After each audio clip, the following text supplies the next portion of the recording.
It's our gateway meat. It's your gateway meat? That's what we call it. Okay. Like we try to like if somebody has an order, we always do gifts.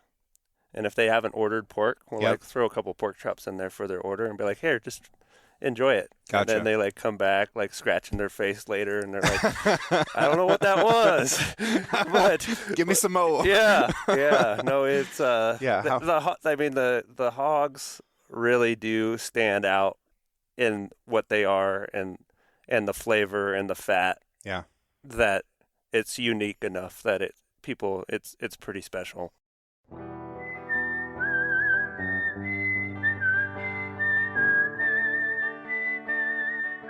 These are stories of outdoor adventure and expert advice from folks with calloused hands.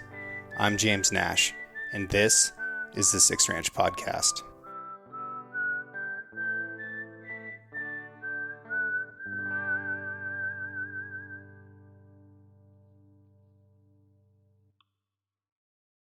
A hot drink can become cool in two primary ways, through conduction and convection.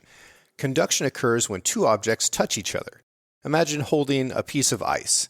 Before long, your fingers are cold and the ice begins to melt. That's conduction. Convection occurs when a gas or liquid moves from being different temperatures. When you heat water over a stove, the warm water moves up and the cool water moves down. That's what you're seeing when water boils, and that's convection. A stainless vacuum bottle prevents conduction from occurring by creating a void between the walls of the bottle, thermos, or cup and the outside air. It prevents convection by keeping all the liquid inside at the same temperature. That's how a Stanley product keeps your cold drink cold and your hot drink hot. And they've been doing it for 110 years. The Six Ranch Podcast is brought to you by Stanley 1913, and you can check out their new and classic line of products at stanley1913.com. Where does the name Stent come from? Stent. It comes from my grandfather is German. Okay.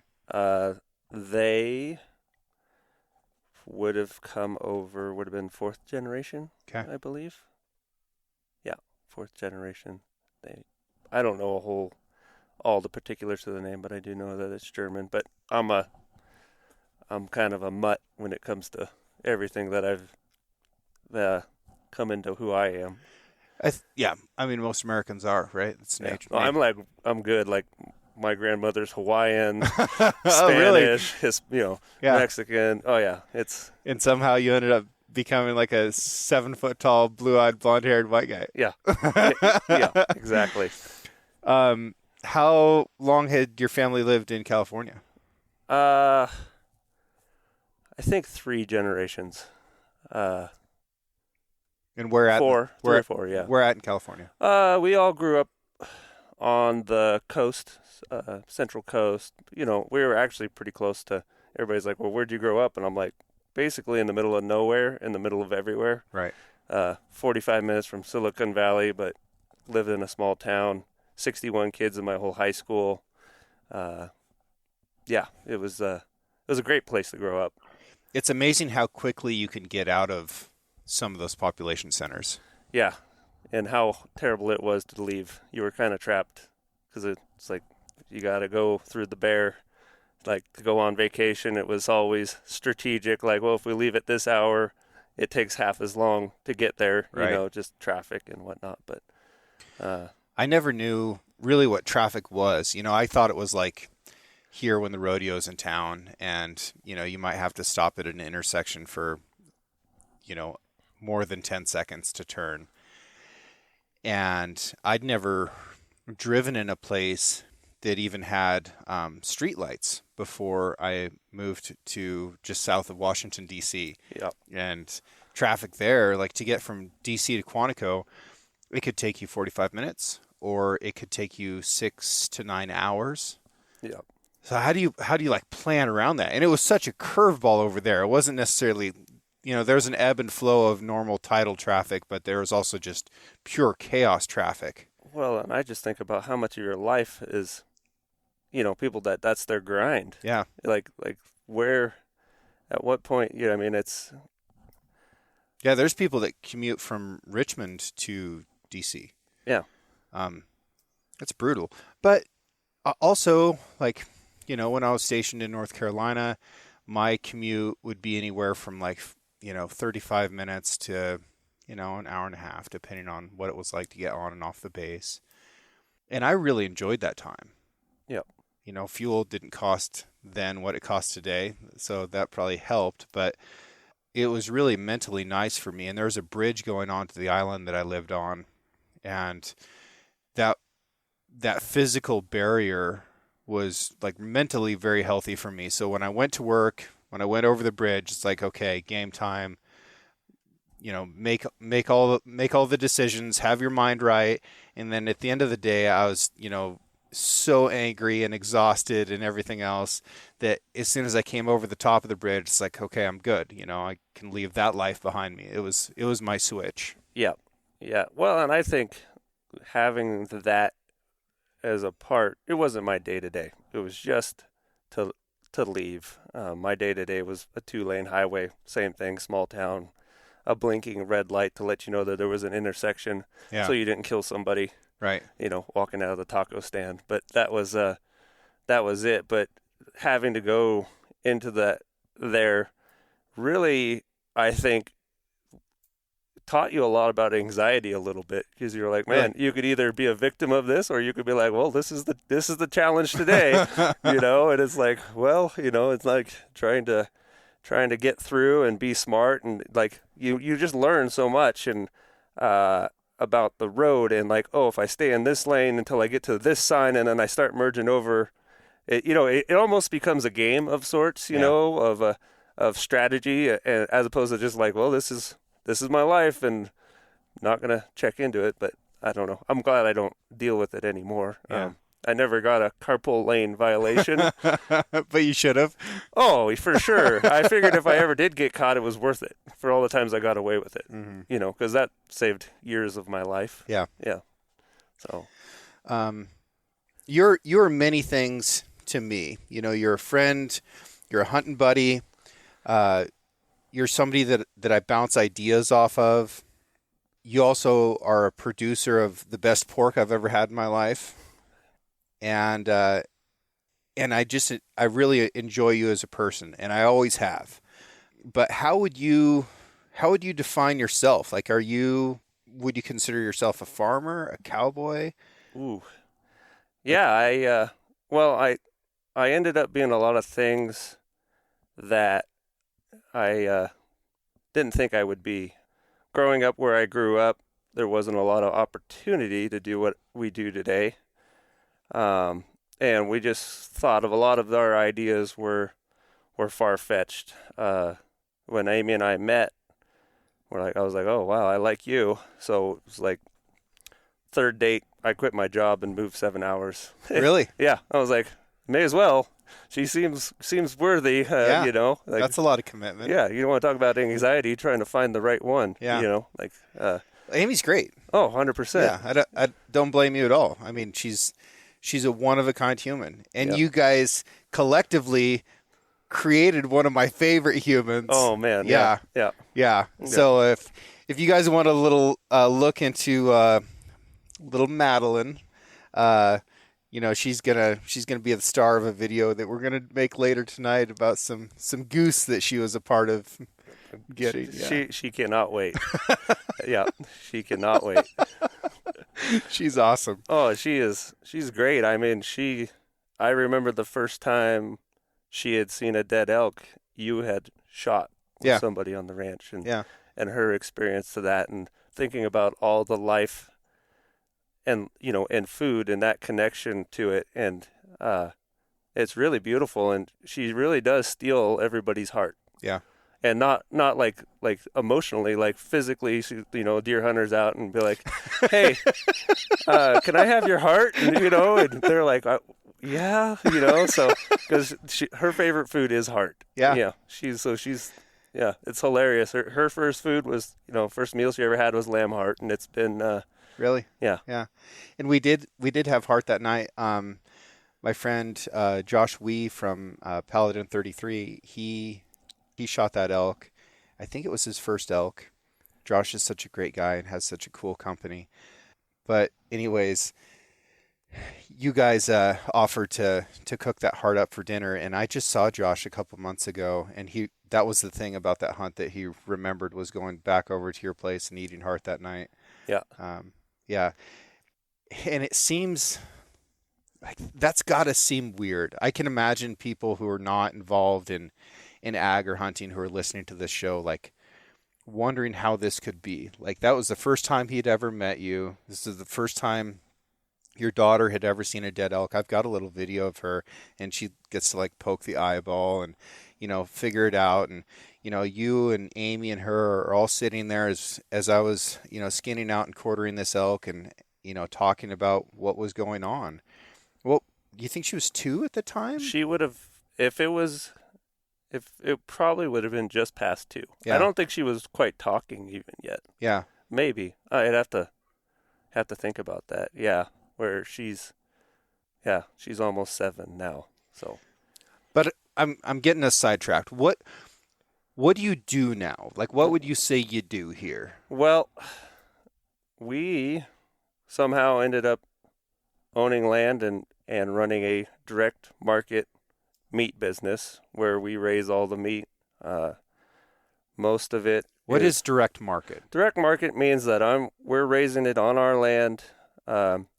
Depending on how it's ordered, a lot of our animals are farm killed on the ranch, which is beautiful. The blood, we compost all of the guts, the hides, everything. The animal stays there to go back to feed the land. Goes to cut and wrap in town.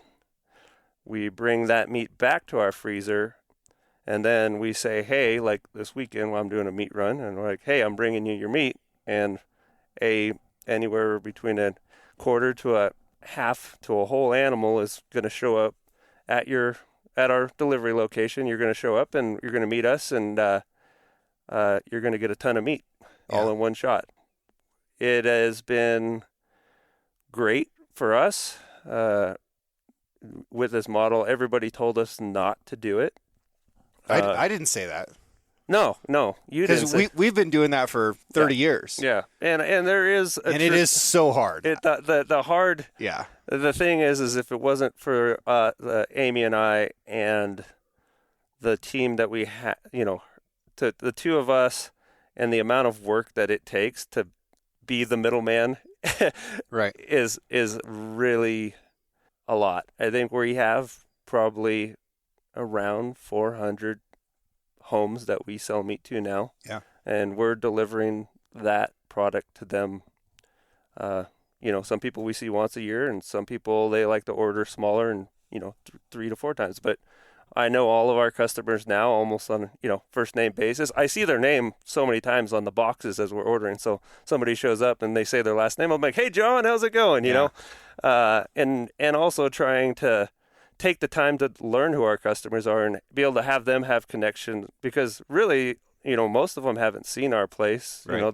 They don't know our story, but for them to spend the amount of money they do with the principles and the concepts that we raise our animals to and standards is pretty amazing to where it is. And it blew up. We never thought it was going to be at the size that it is as quickly as it is.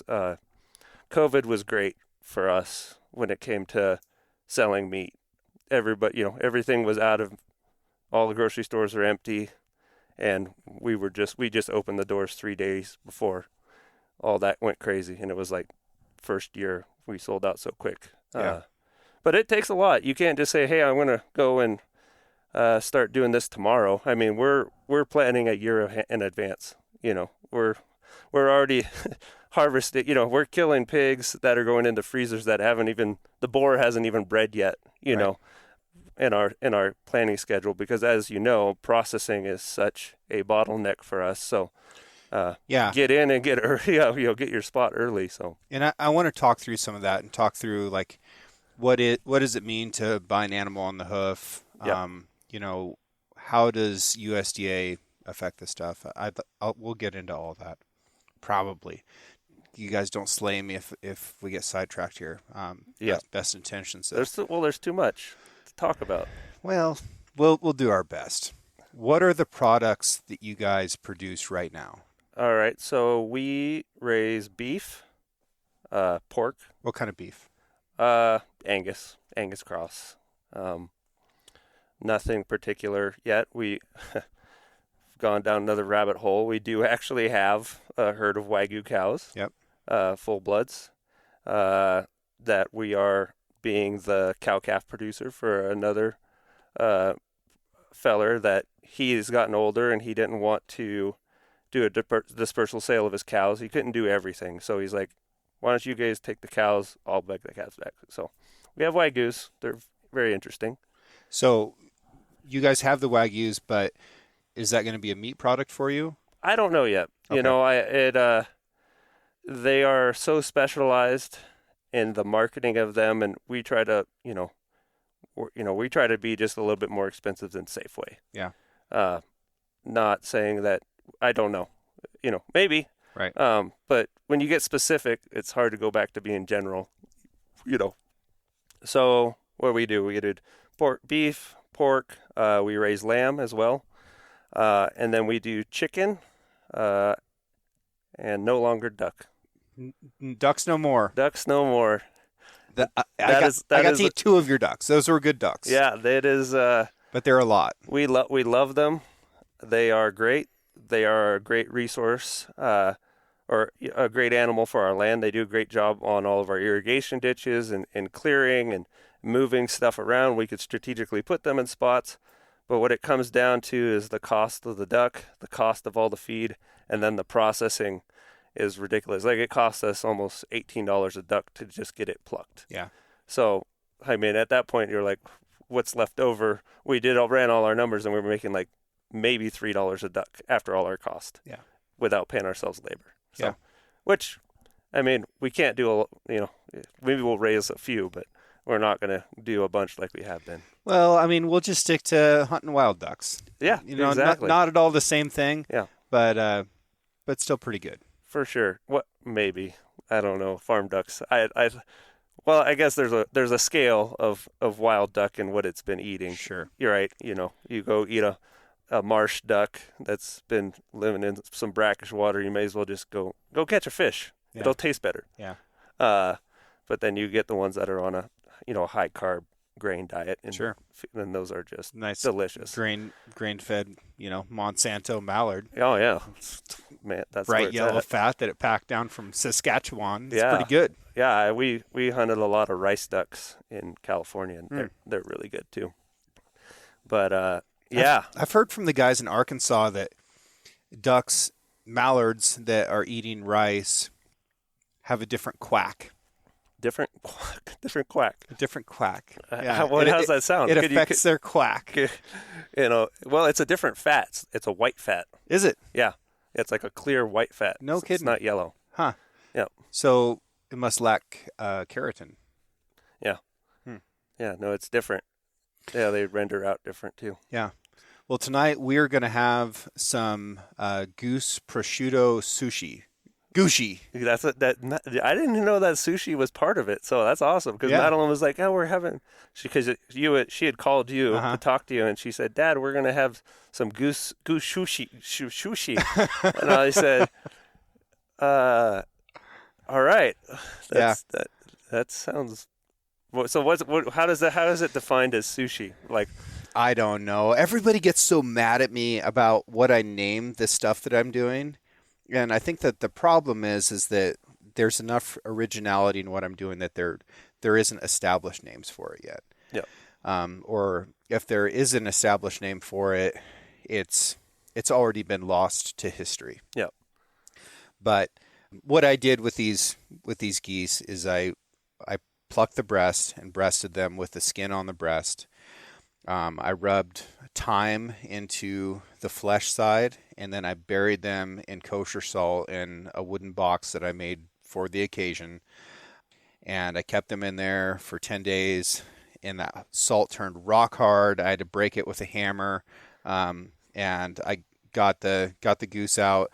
And now it spent a little bit of time in a game bag outside, but for the past couple weeks, it's been in a steak locker, like a dry aging steak locker.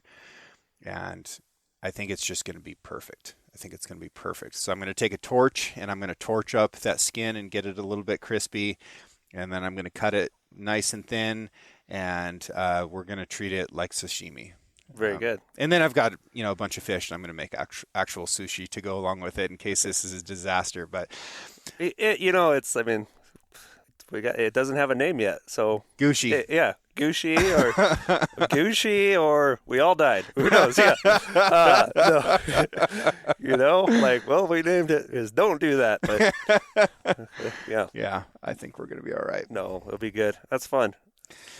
So no ducks, but I don't think I've had any. Your place is called Square Mile Ranch. Yes. I don't know if I've had any Square Mile beef. Your pork is phenomenal. It is so good. It's incredibly good. The fat is sort of creamy, like there's no gristle in it. It's just wonderful. And then the meat has a lot of complexity in the flavor. You're seeing some different colors in it as well. It's something that's really, really special. And everybody that I've shared it with, immediately, like first bite, their eyes light up and they're like, this is different. What is this? And then they're like, how do we get it? And I was like, well, I would tell you, but it's a little bit hard to come by because they sell out immediately, and I don't want to lose, my ability to get half a hog a year. Yeah. Yeah, no. But I do tell my friends where to get it, and dude, it's incredible. But it's our gateway meat. It's your gateway meat? That's what we call it. Okay. Like we try to like if somebody has an order, we always do gifts. And if they haven't ordered pork, we'll throw a couple pork chops in there for their order and be like, here, just enjoy it. Gotcha. And then they come back scratching their face later, and they're like, I don't know what that was, but give me some more. Yeah. No, it's the hogs really do stand out in what they are and the flavor and the fat. Yeah. That it's unique enough that it's pretty special. I feel like the beef is, there's so much in the market and stuff that, we try to do the best we can, and we won't sell one that's not going to be, marbled in grades, looks good. And if you order a beef and you're like, oh, and we look at all of it before, and if your order comes up and it doesn't look good, then that's what I eat. So, right. We always, quality is we try to raise the best quality we can. Yeah. And you do a great job. I want to get back to the pork though. Oh yeah. What species of pigs are we dealing with? Is it anything crazy or fancy? So the trouble is everybody wants to get all crazy with all the different things, on hogs this, hogs that, and we're not really interested in a hog. Like they have those, they call them like those coonies and those lard hogs that get like 4 to 5 inches of back fat. And so we stay away from those. And what the issue with that is they don't get as big. We want big hogs. Like we try to kill big hogs. And then if they get so much back fat, it actually starts pushing the loin and making the loin smaller. So you start getting smaller pork chops. That's a problem. I don't like that. No, and but we all, on the other end, is we don't want a really lean hog either that just grows really fast. Which is what people are seeing in grocery stores. Yep. Those are pigs that will get as big as possible, as quickly as possible on the lowest amount of feed. Well, right? and we've been told fat is bad. And so grocery store pork is very lean. And I think a lot of that is they want to feed enough protein to get them through the system as quick as they can. Yep. Get them up to weight, get them out. And so we try to work in the middle of that on our hogs. So the hogs we use is a Hereford breed, but as much as they're kind of all around. So it's as much as it is the Hereford breed, it's also the selecting good ones, inside of the breed of itself. Yeah. And that's we're getting some really cool hogs. Yeah. Yeah, because I think your last hog is really like Wagyu marbled chops looking in there. It's fantastic. And I almost ask, tell people, as opposed to ordering a whole hog, order two halves, because, a winter hog is going to be different than a summer hog, And why is that?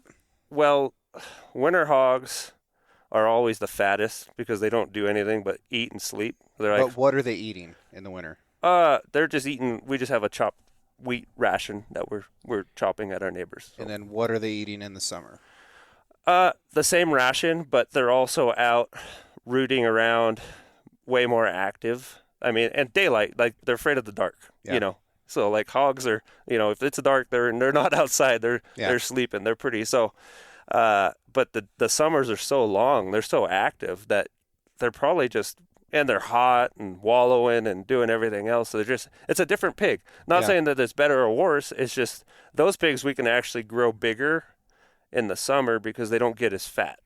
The winter hogs, like they're like, wow, we have to kill them almost smaller because otherwise there's just so much trim. One of the things I like about the summer hogs is the complexity of their diet. Mm-hmm. Do you have any idea how many species of plants they have access to consume when they're out there in the pastures? Well, so we have to use hogs in two different ways because they're the worst. Raise them the way we are, they're the worst in terms of what they do they're the worst in the spring and the fall. The summer and the winter, they're not bad because the winter the ground's frozen, and then the summer it's kind of too hot and they're like, pfft. But they root. So running the hogs that we use, they definitely flip some sod. So if you want to get rid of sod, there's lots of ways to do it. Plowing works okay, but a lot of times those root rhizomes sprout right back. So hogs will definitely break sod for us if we want to come in and cover crop right after. And then we do run them on cover crops too. Mm-hmm. What's a cover crop? A cover crop is going to be, in our cover crops, it'll be like oats, peas, clover, ryegrass, maybe turnips, radishes, different things like that. Something that we're using in the intermediary between like our desired permanent crop and when the pigs screwed it all up. Right. So if you plant, say, wheat or something like that in a field, and a lot of places just have a fallow season where nothing is growing. The wheat's harvested. There's nothing left there. A cover crop is something that you can kind of put in the interim that'll grow back up. It'll oftentimes bring something into the soil that was taken out of it from the previous crop. It'll aerate the soil, provide more organic, get carbon back into the soil so you can continue sequestering more carbon. There's a lot of advantages to cover crop. They're wonderful things for wildlife as well. Oh, yeah. Because it's going to provide, especially if it's a brassica or something like that, it's going to provide a lot of forage for wildlife. And you guys have a pile of wildlife on your place. Like you've got ducks and geese, and you've got mountain lions and coyotes, and you've got elk and white-tailed deer. Few deer. Yeah. Like many. Yeah, many deers. So in Wallowa County and in a lot of places, but this is what I know the best. Here, if a rancher or a farmer is really doing a good job with their land, they've got a lot of wildlife. If they don't have any wildlife, they're probably not farming and ranching in a healthy way. Yeah, I think so. And I think about that a lot, and kind of how, and even just what we're learning a lot about soil health and how plants and roots communicate with soil, and how fertilizers can change that communication, which changes the nutrient density of the plants and stuff. So I'm kind of geeking out into soil biology and how to... What do you mean by communication? Plants talking to each other? Well, or talking to the soil through microbes and microbes and nematodes and all the biology of the soil, and we can we can artificially create that with synthetic fertilizers, and basically it's plants on methamphetamine, Yeah. that are they're growing, they're expressing themselves, we're harvesting those crops, but we're losing our nutrient density in those crops, as opposed to plants that are actually having to grow in soil and shoot their roots out and basically build a soil biome in the ground. Right. I don't know. I mean, we have to think about that as best we can, because we're kind of a ranch that doesn't do those things. We're trying to work with our own fertility within what we're doing, but we're trying to put up hay and different things. So, what are some of the smart things that we can do to sort of still get, because the mortgage is real, Yeah. and so we need production. We can't just say, well, whatever grows, grows.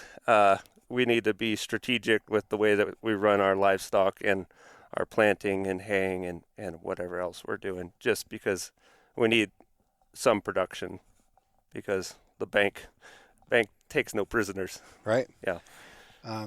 So how do you establish that balance of like wanting to do right by the soil, create a product that you're really proud of and you're happy and healthy to both sell to your customers, but also feed yourselves and your daughter? Yep.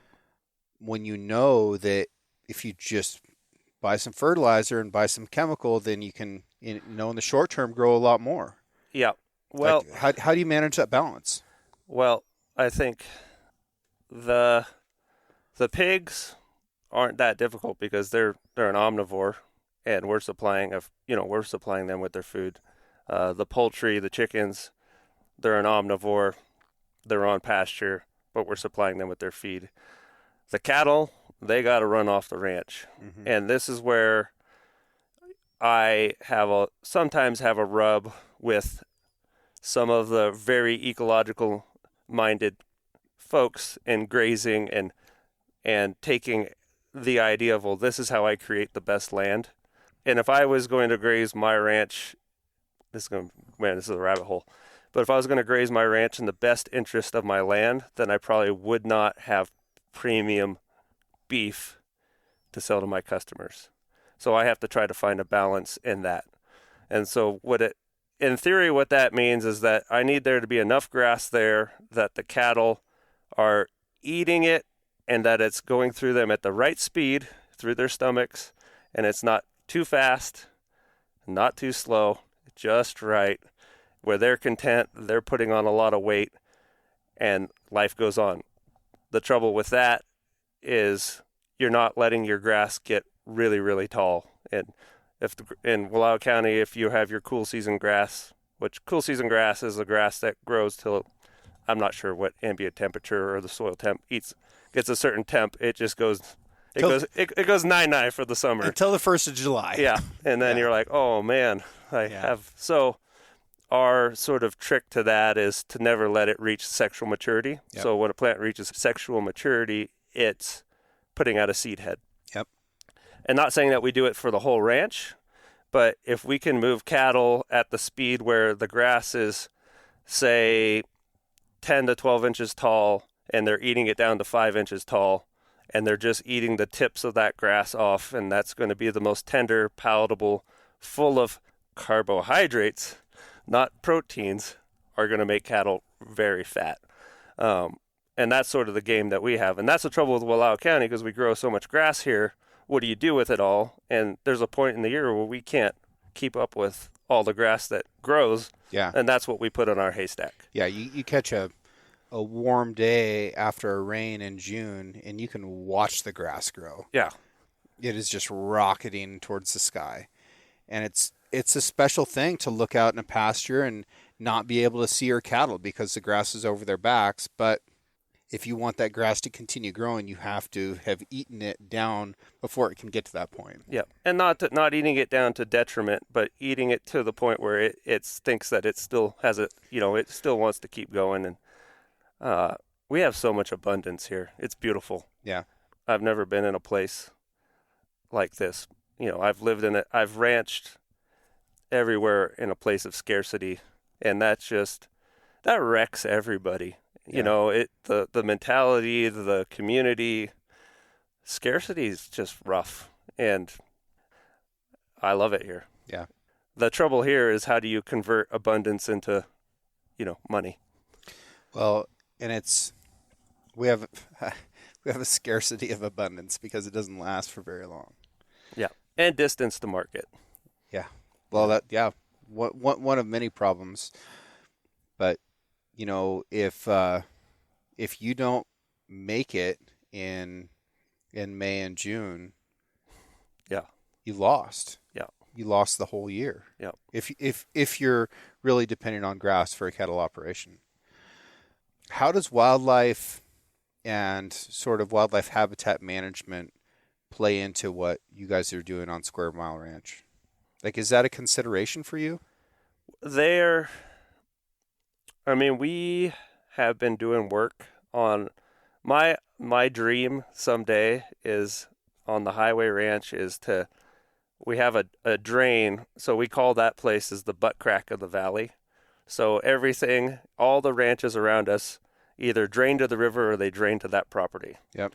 So when we went out to look to buy it, everybody's like, "Oh, you want to see the buildings or nothing?" I was like, "No, I just want to look at the soil." So I just walked around with a shovel and dug holes all over, and I was like, "This is amazing," because it's basically it's the low spot, so it's caught all the topsoil. I mean, you can't find a rock, it's just rich, but it's wet, and so and in the bottom of that ranch, there's a drain that we've been meandering. So I've been going out and we've been planting trees and putting in exclosures, but I'm like stretching that whole thing out because it's just an incision of death. It's like a foot wide and 3 feet deep. It's like it was really scary when Madeline was younger. To think about her falling in there. Right. Like it was scary enough that you didn't have to fence cattle from jumping over it. Yeah.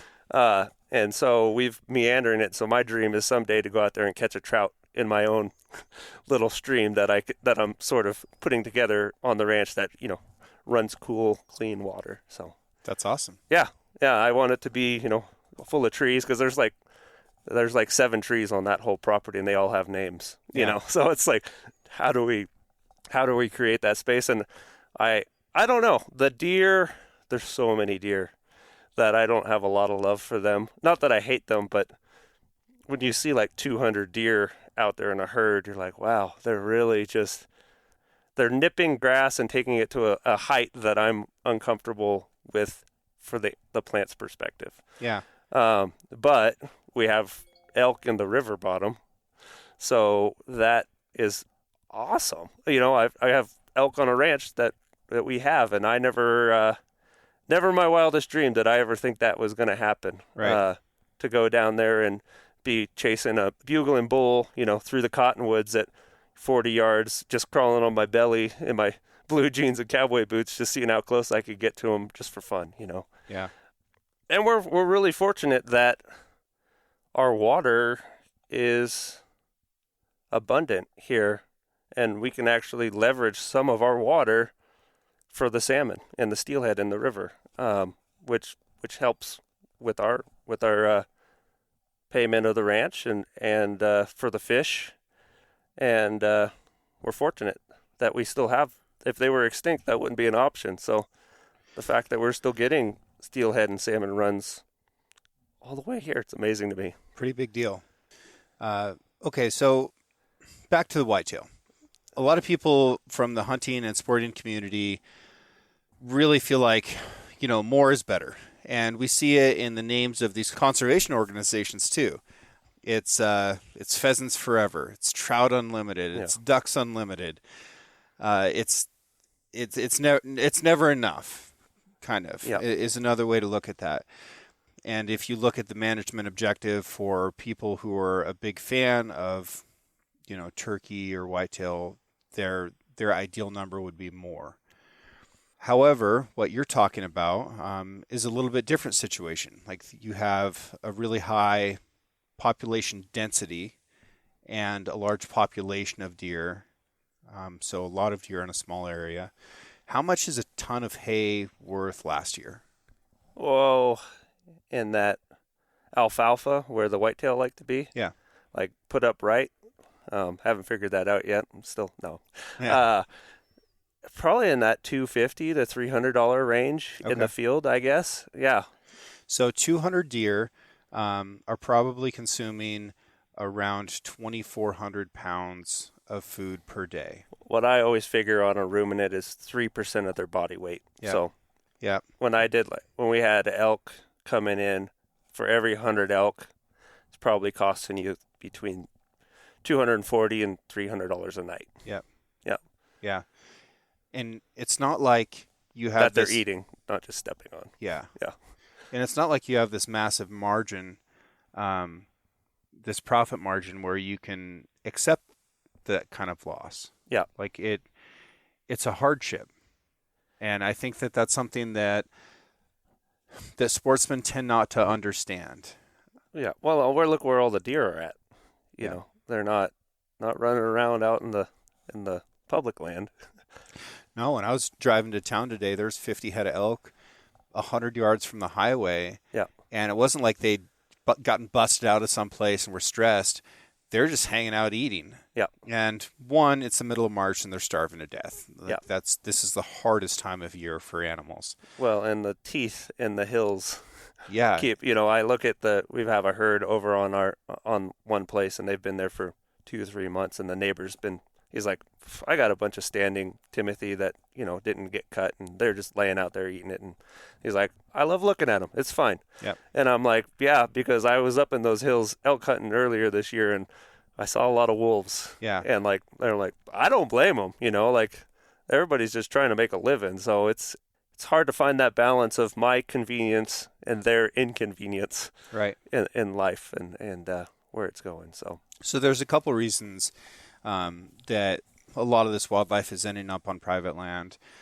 One is that, and this is one that doesn't get talked about a lot, but the land that is private is the land that got settled before Teddy Roosevelt came along and, land grabbed millions of acres for the federal government to become national parks and preserved areas. So higher quality land was already made private. Another is that private landowners take better care of land than the federal government does. The BLM and the U.S. Forest Service ground is in pretty rough shape. So the habitat conditions aren't great.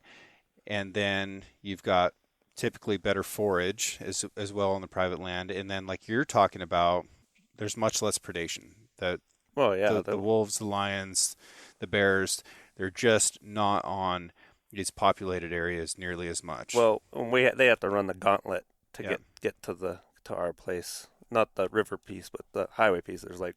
If we butted up to the timber, it'd be a different story. Sure. And you guys still get wolves that run through and yeah, whatnot, but I have people always, the hot topic of wolves, and people are like, well, what do you think? I was like, I think nothing, because I'm not the right person to talk to. Yeah. Go talk to the person that's ranches where there's wolves and has that, because they're just looking for some sort of controversy or, I'm like, I don't know. Like, I have zero expertise in wolf conflict at this point. Yeah. And people within the ranching community feel very differently about it, depending on whether they've had cattle killed or not. Yeah. Well, I mean, not saying that I don't have opinion, but I'm not going to be the one that's going to say anything to, the newspaper comes out, and we've had those people come by and say, hey, what's your thoughts on this? I'm like, I have no thoughts, because I'm not that person. Yeah. I'm not going to say a general statement for something that I don't personally have experience with. And, they want it summarized into something that can be, a bold font sentence, above a photo. Yeah. It's like, this is complicated. Yeah. You can't find controversy without complexity. It's impossible. Yeah.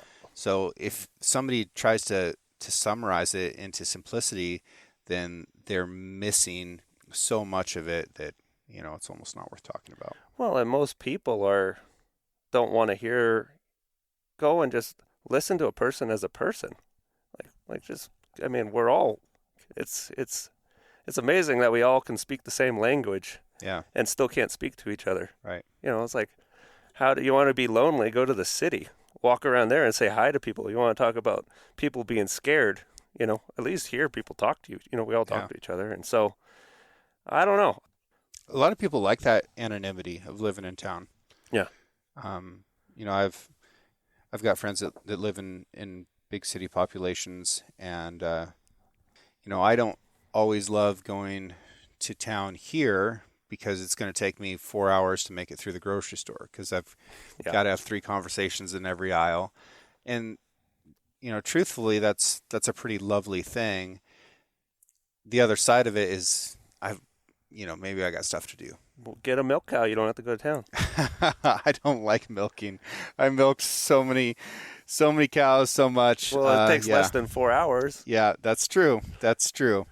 But no, my point is that when I talk about stuff like that to people in cities, and I made this mistake one time. I was like, man, I would never be able to get anything done. And they're like, no, it's the opposite of that. You're completely anonymous. You're invisible. You're just in a sea of individuals, and people aren't going to talk to you. And when I thought about that,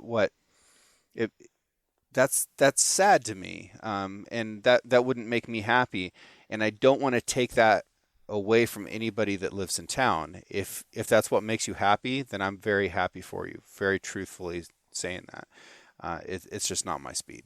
Yeah. Well, and we all have our relationship with the device in our pocket. Yeah. They're not alone. They're Yeah. just, right. That's where they're at. Yeah. You go to a restaurant here, you don't see everybody at a table all looking at their phone. No. You go other places, so it's kind of like, it's scary to me. Yeah. Interesting times. Okay. So we've got outstanding pork, and the power play is to order 2 halves so that you might get to spread. Taste different, the terroir of the season. Yeah. Yeah. No, and we're always learning. Yeah. And making better selections. We breed all of our own hogs, so we're going down that route of we don't source any outside hogs. We have our own sows and boars and everything. And I got to come down and sort piglets with you that one day. I know. That was sporty. There's 50 more out there. Are you ready to go again? Sure. Yeah. Let's go. Yeah. All right. It's right after Gucci. We'll go chase piglets. Well, I remember your comment after that when Aimee called you and said, James, we need your strength and ability to get through chaos, and you showed up with expecting the worst, and it all went fine. It was easy. Yeah, it was great. Yeah. But it's better to be prepared like that as opposed to be like, oh yeah, we'll just have some LaCroix and maybe some salami cheese snacks and get some pigs in. I'm good with it either way. Yeah. I've been ranching my whole life, so I always expect there to be a lot more work than what's advertised because that's just the nature of how it goes. So I'm good either way. But no, it was honestly a privilege to come down and help in, not a very significant way, but it's pretty cool. And I think that that's one of the things that people really enjoy about direct to consumer agriculture is they get to have a relationship with the people who produce their food. Yep. So not only do they know the place, they know the land and the quality of it. They know the quality of the people and what's important to you, what you care about. And they know your name, and they have that connection. People are supposed to have a connection with their food. They shouldn't be very many steps removed from what they're consuming. And the more steps there are between you and the food you're consuming, the more likely it is that it's probably not that healthy for you or the environment. Or the other thing is you can sell poor product maybe twice to the same person. You know what I mean? Like they'll support you on your practices and your morals, but if they can't swallow their steak, then they'll be like, "We love you guys, but sorry." Yeah, my friend Jason Wright told me that nothing will kill a bad product faster than good marketing. And I think that came from a place of experience because he's worked in a lot of different places, and he's a brilliant marketer, and he's good at summarizing complexity in ways like that. Okay, I want to get into, because I did make a promise earlier, sale on the hoof versus USDA. Yep. Like, what are the legalities? How does that all work? Oh man, am I the right person? Aimee might be better at this, but I could break it down as best I, Yeah, I mean, you we know, can get close. yeah, so the way it works is we don't technically own, once you order your animal, we don't technically, the ranch doesn't own the animal. You own the animal alive. Yep.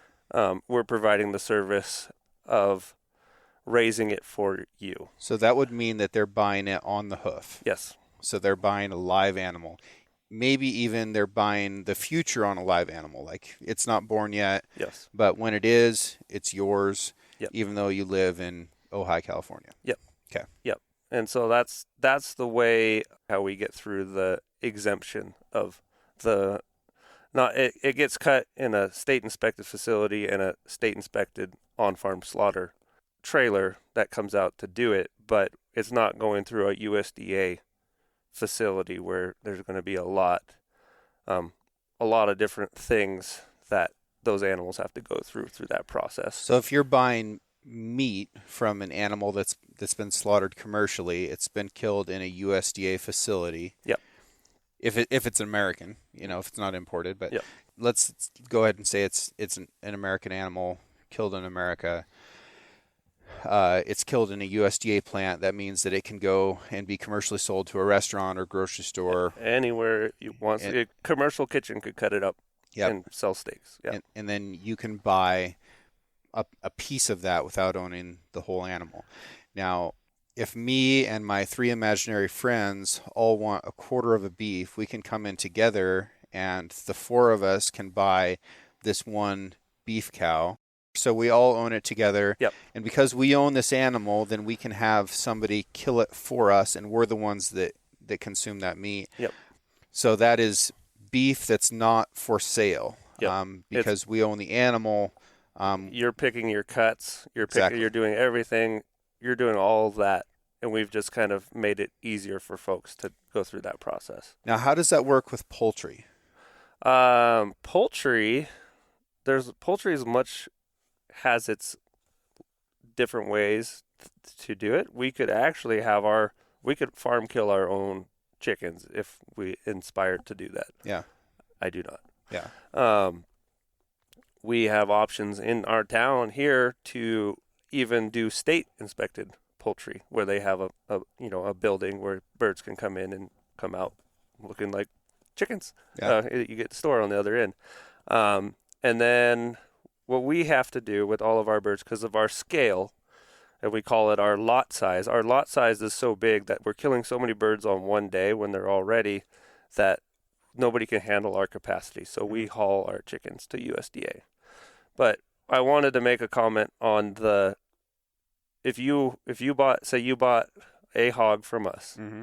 and you said, I want one half to be killed USDA and I want one half to be custom exempt killed on the farm. Mm. And then you tasted those 2 halves, they're probably not going to taste the same. And why is that? Stress. So those hogs it's tough. I mean, that like the farm kill thing, I'm there for every single animal. I help get them out peacefully, calmly to their death. And they don't know what's coming. Right.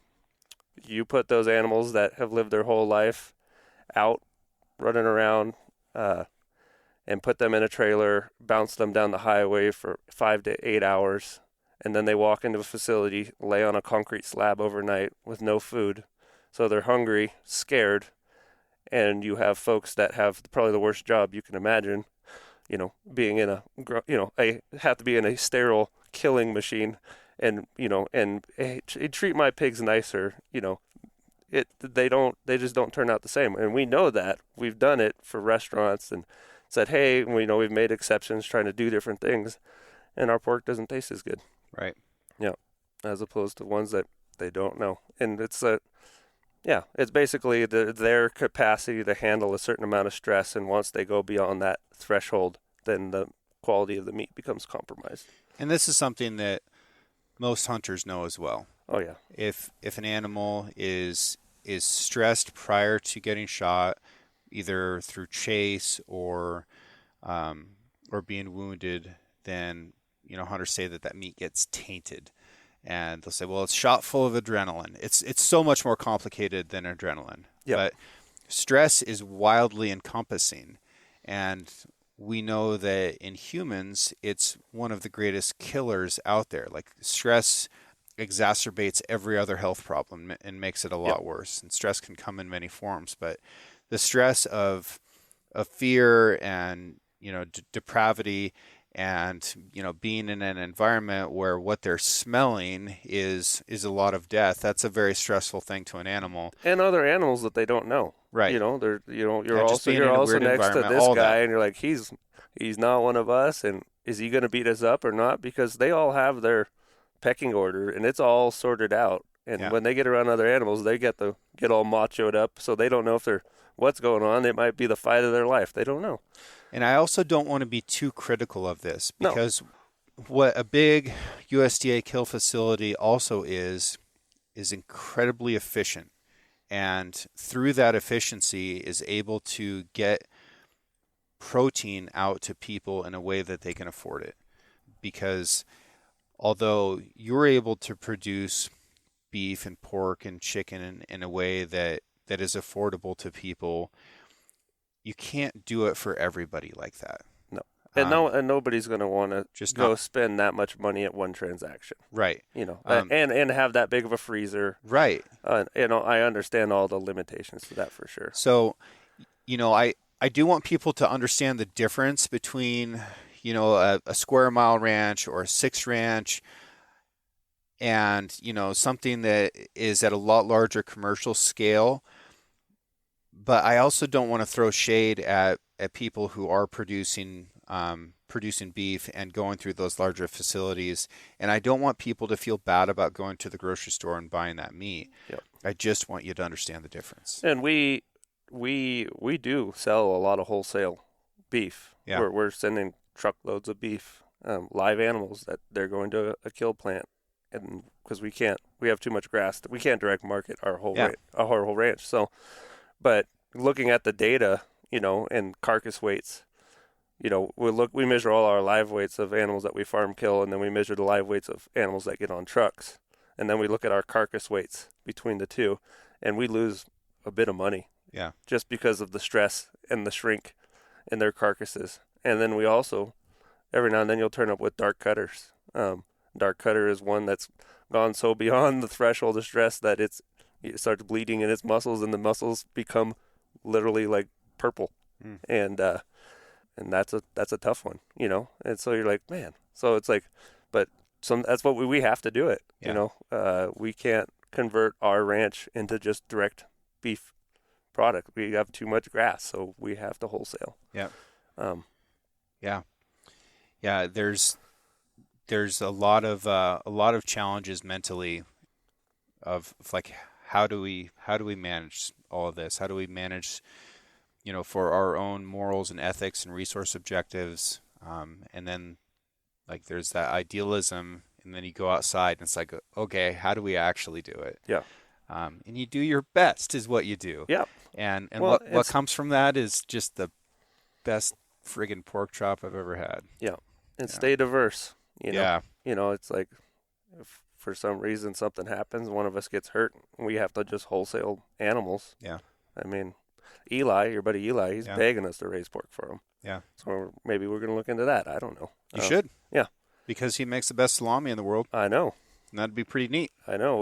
We just gave him a bunch of our pork chops and stuff. Did you? Yeah. Cool. He was jamming on it. So, man, that'd be awesome. I would love to see a little Olympia Provision Square Mile collab. That'd make me so happy. Yeah, we're thinking about seeing what that would look like and the scale where it makes sense. Yeah. That's cool. That's a guy that cares a lot about how the animals are living, that he's turning into, the pork products that Olympia Provisions is producing is artwork. Yeah.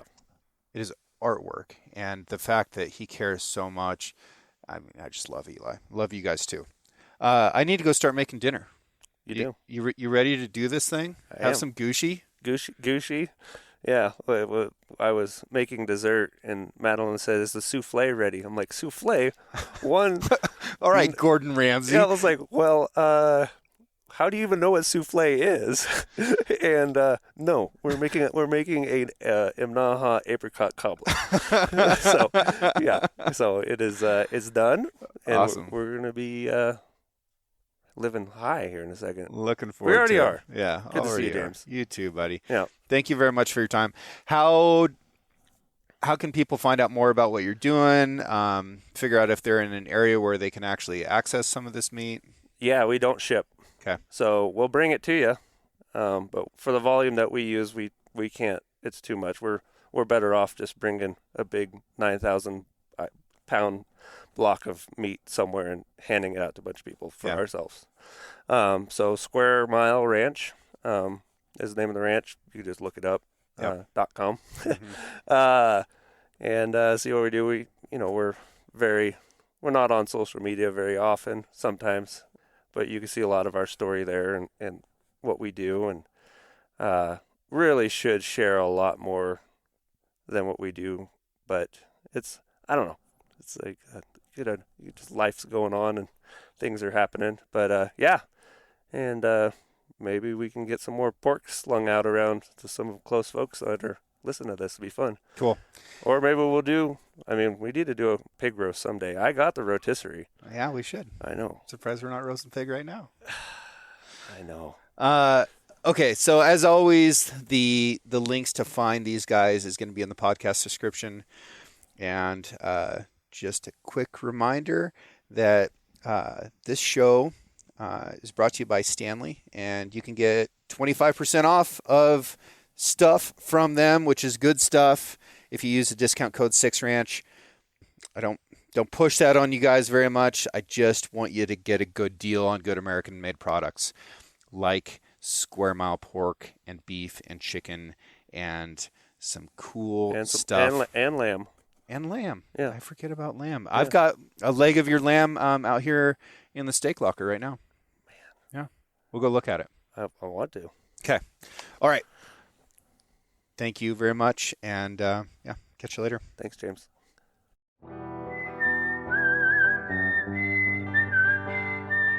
Thank you for listening. If you enjoyed this episode, please subscribe and share the show with a friend. You can also rate the podcast and leave a review. Your support allows me to keep doing what I love, which is meeting incredible folks and sharing their stories with you.